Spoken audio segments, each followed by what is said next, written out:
If you take a walk into the Chevron along Highway 280 near the summit, this is the sign you'll now see. It reads, if security cameras catch you shoplifting, your video will be posted on social media. Think about that drama. Signed, the manager.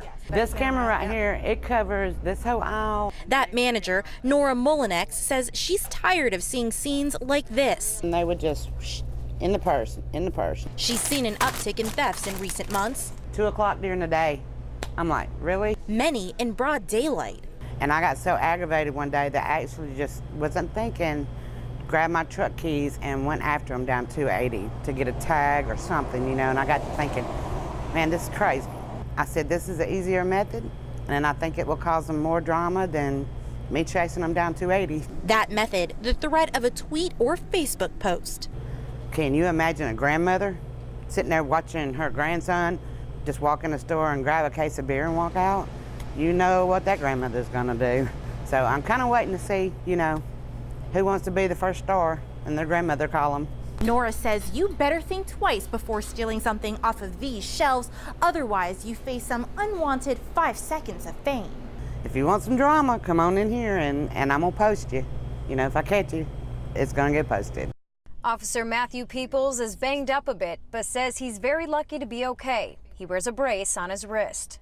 I have injuries to my wrist, my thumb, and the heel of my palm.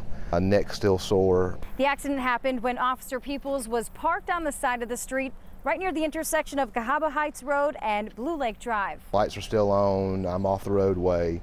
As I'm putting my seatbelt on, I hear tires squealing. I look in my rearview mirror and I see what appears to be a Jeep Cherokee coming up behind me. At impact, Officer Peoples hit the steering wheel. The door was stuck shut, forcing him to crawl through the passenger door.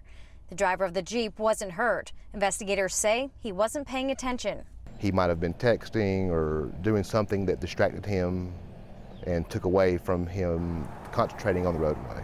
People say there's a high number of accidents in that area because of the curve in the road. It's important to pay attention, especially when emergency vehicles are on the road. Move over law states whenever you're approaching, you know, one of these types of vehicles, that if there is a lane available to move over into it, but if there is not a lane available like it is on Cahaba Heights Road, you are to slow down at least 15 miles per hour below the posted speed limit. The sights and stories of Birmingham deserve to be preserved for future generations. Congresswoman Terry Sewell, along with Mayor William Bell and other leaders, spoke about Birmingham as the epicenter of the civil rights movement and the importance of preserving its legacy.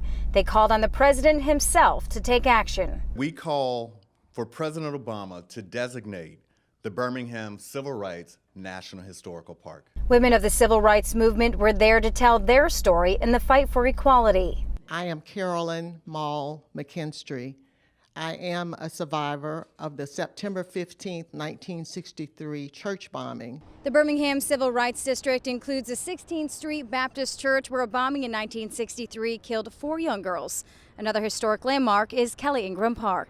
People come from all over the world to visit that district. Every aspect of the district is important. Visiting Birmingham today, Deborah Smith. She traveled from Indiana to see the historical sites. We thought it was very enlightening to know where our heritage comes from. Grayson Hill also visiting and learning with his class from Samford University. We actually just read a letter from a Birmingham jail by Martin Luther King Jr. Guests and activists alike agree on creating a national park and the relevance it has in our world today.